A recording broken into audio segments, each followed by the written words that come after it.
Al-ma'u, air. Pasti kita sudah terbayang. Air, air, air. Di otak kita, air. Udah jelas semua insya Allah. Di otak. Air, ya. Alif lam.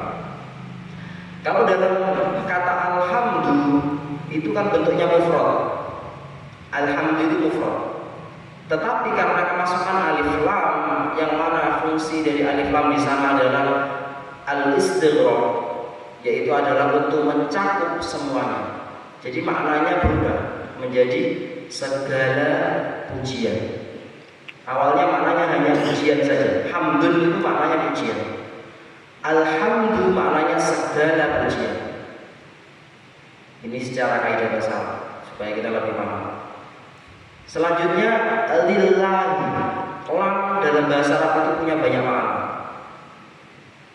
Ada yang bermakna lil milki, untuk memberitahukan kepemilikan. Contohnya ad-darajatu laka, sepeda ini milikmu. Ini untuk lil milki, laka. Atau likhtisos, al-izzatu lil muslimin, kemuliaan hanya untuk orang-orang yang beriman. Ikhtisos, untuk pengkhususan. Dan masih banyak makna yang lainnya. Dalam kata lillah di sini, lillah di sini, alhamdulillah, ini maknanya adalah pertama lil milki, juga maknanya untuk listihqaq. Listihqaq itu yang paling berat. Jadi ketika kita mengatakan alhamdulillahirabbil alamin, sama saja kita mengatakan segala pujian paling berhak hanyalah untuk Allah, dan yang paling memiliki segala pujian hanyalah Allah Subhanahu wa taala. Itu alhamdulillahirabbil alamin. Karena itu kemudian ketika kita melafazkan alhamdulillahirabbil alamin, itu kita menyadari betul bahwasanya ternyata kita ini manusia yang tidak layak dipuji. Biasa saja kalau dipuji. Kenapa? Karena kita menyadari bahwasanya pujian itu yang paling berhak hanyalah Allah Subhanahu wa taala. Dan itu kita diingatkan minimal satu hari 17 kali. Jadi ini mencegah untuk kita kemudian bersikap ujub, sombong dan sebagainya.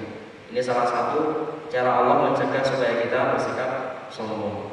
Alhamdulillahirabbil alamin. Kita melakukannya sehari sebanyak minimal 17 kali. Jemaah yang dimuliakan oleh Allah Subhanahu wa taala. Insyaallah pada pagi hari ini kita akan membahas sedikit tentang ilmu fikih siyam dari kitab Mi'atu Mas'alah fi Siyam milik Syekh Dr. Latif Najib hafizahullah taala. Dan kemarin pada pertemuan sebelumnya kita sudah sampai ke pembahasan tentang bagaimana bila seseorang mengkonsumsi obat-obatan terlarang melalui hidung yang dicium, apakah membatalkan puasa atau tidak. Kemudian kita terangkan bahwasanya kalau kemudian obat-obatan tersebut membuat dia tidak tersadar, pertama sengaja atau tidak. Kalau sengaja melakukannya, tidak sadar sebentar saja, batal puasanya. Ngeflash sebentar, batal puasanya. Kalau kemudian dilakukan dengan sengaja. Kalau tidak sengaja bagaimana? Kalau tidak sengaja dilihat, apakah dia kemudian sepanjang hari ngeflash tidak sadar, agak mabuk seperti itu, atau hanya sebagian hari. Kalau hanya sebagian hari saja, ada sadarnya sedikit. Di waktu dari pagi sampai maghrib tersebut ada waktu sadarnya sedikit, maka tidak batal puasanya. Tetapi bila mencakup semua satu hari penuh, maka batal puasanya. Kita juga pada pertemuan sebelumnya juga sudah membahas tentang hukum suntikan. Lalu kita katakan bahwasanya yang paling wajib adalah bila suntikannya di otot maka tidak batal. Kalau kemudian suntikannya tersebut di pembuluh darah, kita lihat apakah kemudian suntikan tersebut itu bisa menambahkan energi atau tidak. Kalau sifatnya hanya obat maka tidak membatalkan. Kalau kemudian bersifat menambahkan energi, contohnya infus dan sebagainya, maka membatalkan puasa. Dan pembahasan yang lainnya juga. Kita lanjutkan, kata beliau di sini. Selanjutnya adalah al-'ilm yufsidus shauma idza sara ila al-halaqi. Permen karet ini dibagi menjadi dua permen karetnya. Apakah permen karetnya ini benar-benar karet saja?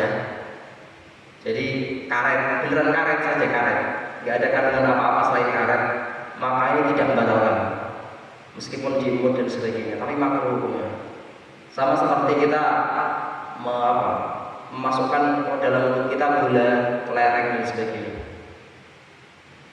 itu sama saja. Kalau di mulut saja itu kan tidak mengandung apa-apa di dalamnya, maka itu tidak membatalkan, tetapi makruh. Kalau kemudian permen karet tadi tercampur dengan suatu zat yang lain, ada manis-manisnya, ada asam-asamnya dan sebagainya, maka ini membatalkan.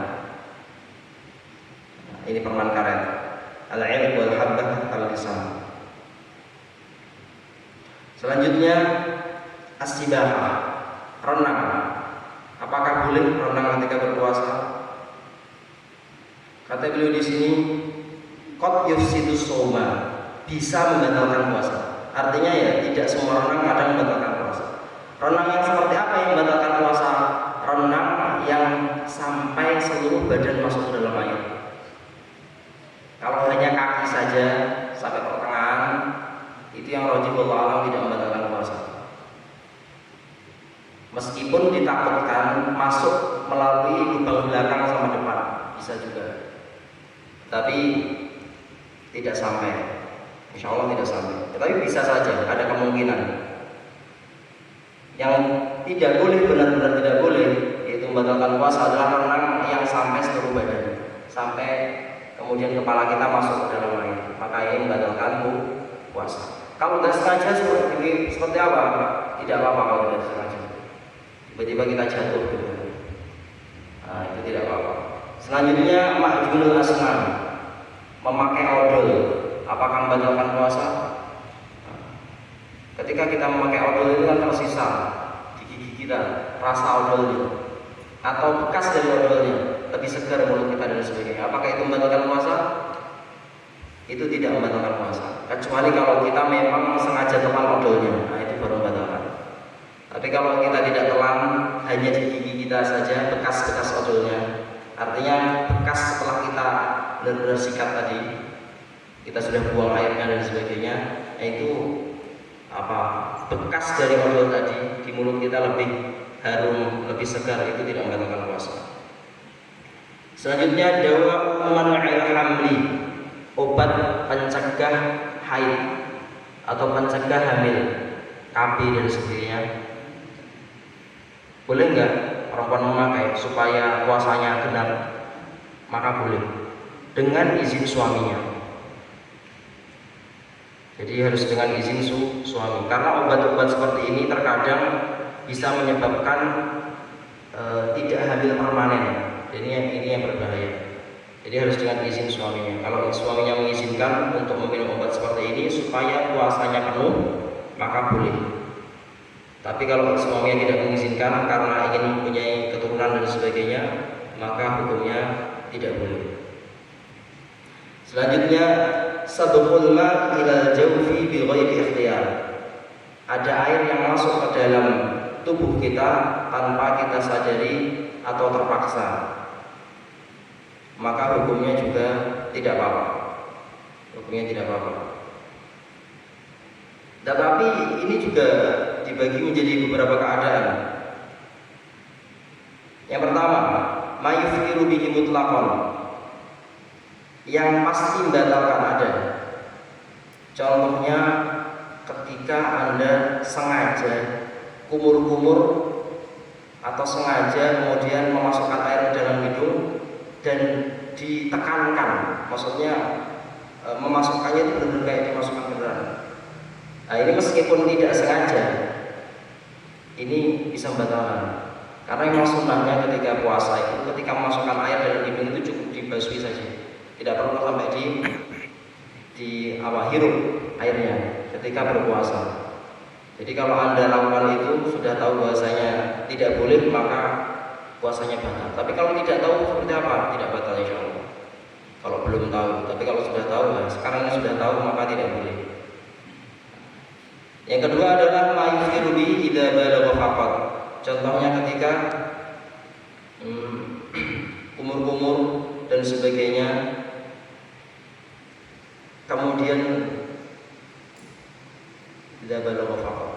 Sama seperti yang saya terangkan tadi kurang lebih yang sebelumnya.